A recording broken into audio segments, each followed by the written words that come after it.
তো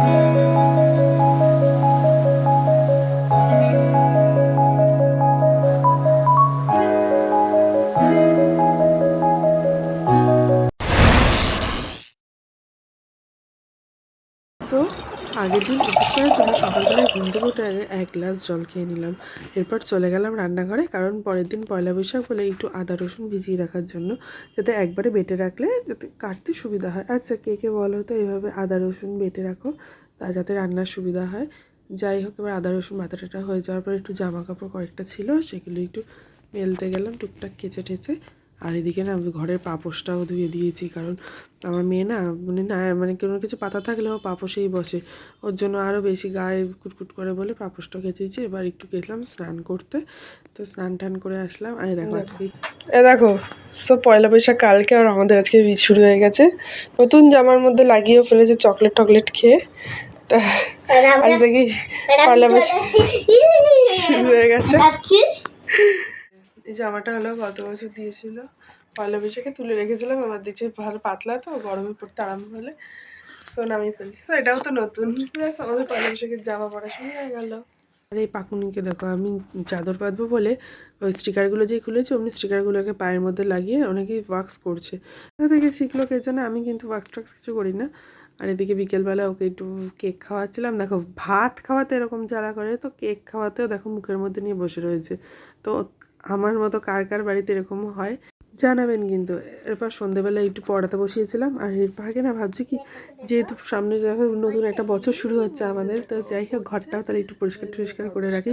কারণ না মানে প্রায়ই না পরিষ্কার করা হয়, কিন্তু তাও না কেমন একটা ঝুলঝুল পড়ে যায়। আর এই দেখো, এটা আমার খুব শখের জিনিস। এটা মেয়ের স্কুলের এক্সকারশনে দিয়েছিল, কিন্তু এটা যেহেতু নিজের মানে হাতে বানিয়েছিলাম, তো তার জন্য না ফেলে দিতে ইচ্ছে করে না। ওর বাবা বলে ঘরের মধ্যে কি একটা ঝুলিয়ে রেখেছে, কিন্তু যেহেতু নিজের হাতে কষ্ট করে বানিয়েছি বলে আর ফেলতে ইচ্ছা করে না। এরপর একটু টিভি মুছলাম, আর যখন ভাবছি টিভিও মুছলাম, তাহলে একটু দেয়ালগুলো বাদ যায় কেন, তাহলে তখন ওই দেয়াল পর্দা টর্দা সবই ধরে একটু মুছলাম। কারণ নইলে না মানে এই একটা থাকবে না, এর জন্য একদম ধরে বেঁধেই পরিষ্কার টরিষ্কার করে রাখলাম। এরপর যেহেতু যখন পর্দা করছি তখন ভাবছি কি, তাহলে জানলাটির গ্রিলগুলো বাদ যায় কেন। সো এভাবে একটু ঘরটার ভালোভাবে পরিষ্কার টরিষ্কার করে রাখলাম। এরকম সন্ধ্যেবেলা আমার মতো বলে তো ঘর পরিষ্কার করো, যে যারা সকালবেলা টাইম পাও না।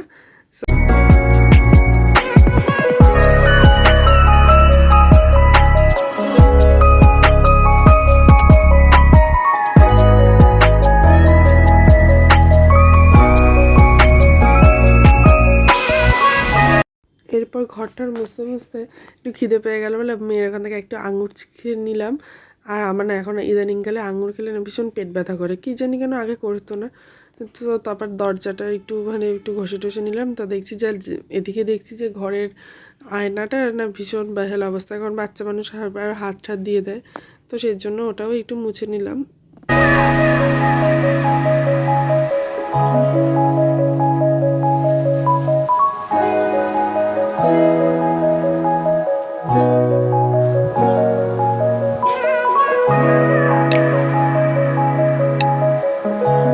আর এদিকে দেখো, পুতুলগুলো রাখার জায়গা নেই বলে পুতুলগুলো স্থায়ী হয়েছে একদম আলমারির ওপরে।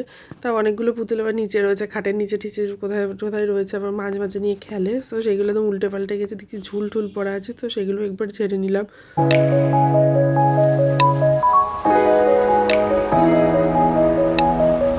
এসে এখন ঘরটার গোছানো হলো। সো এখন একটু রান্নাঘরের দিকে যাই, দেখি কি হচ্ছে। কারণ আমাদের না 3 বেলায় রান্না হয়, মানে এক এক বেলায় এক একটা রান্না হয়। দেখো আজকে আমাদের হচ্ছে হলো ফ্রাইড রাইস আর ফুলকপির রোস্ট। সো মা এখন ফুলকপিগুলো ভাজছে, আর দেখো ফুলকপি এরপর হয়ে গেছে অলমোস্ট। আর এখানে হলো বাবু যেহেতু ফুলকপির রোস্ট খায় না বলে, ওর জন্য ভেন্ডি আলু ভাজা আর ফ্রাইড রাইস। বাবু যদিও ভাত খাবে। আর এরপর আমি একটু বাবার জন্য পাঁপড় ভাজছি, তাও অনেকগুলো পাঁপড় ভেজে রেখেছি, কারণ একবারে মানে ভেজে রাখলে না সুবিধা হয়, নইলে রোজই পাঁপড় ভাজতে হয়। আর আমি এদিকে পাঁপড় ভাজছি, আর আমার মেয়ের অবস্থা দেখো।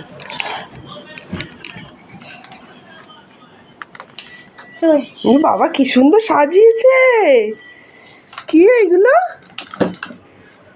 ওয়াও নতুন বিস্কিট। আজকে কি ওরা সব এখানে, আমরা শোবো না? ওয়াও, এটা কি তোমার বেবি? তাই, ঠিক আছে।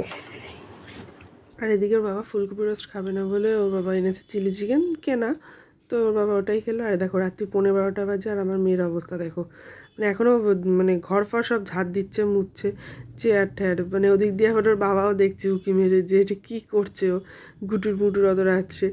তো এতে মানে আসলে কী বলতো, ঠাকুমাকে সবসময় দেখে তো ওর জন্য এখন মোছামুছি করছে। কারণ কারণ যেহেতু আমি ফোন দেখতে দিচ্ছি না, ও এখন মোছামুছি করছে। যাই হোক, ভালো লাগলে চ্যানেলটা সাবস্ক্রাইব করে পাশে থেকো। আর পয়লা বৈশাখ সবার ভালো।